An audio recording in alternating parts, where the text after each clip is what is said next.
3 mýty o public speakingu, ktorým možno veríš.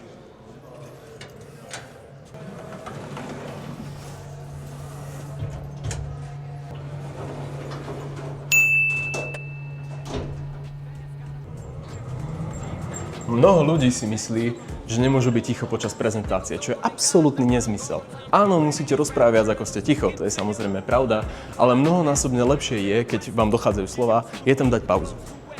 Vy si popremýšľate, čo chcete povedať, publikum popremýšľa nad tým, čo ste reálne povedali a nikto ani necíti, že vám došli slova. Ďalej si ľudia častokrát myslia, že musia dať úplne všetko do ich prezentácie.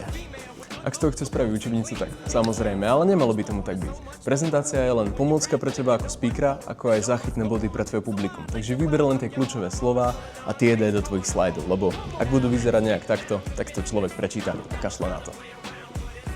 A posledným tretím mýtusom je, že introverti majú smolu a je to vec talentu. Áno, je pravda, extroverti to máme trošku ľahšie, ale nikto nepadol z neba učený. Takže pri dostatočnom cvičení, práci na sebe a podchytení detailov bude z introverta dobrý public speaker.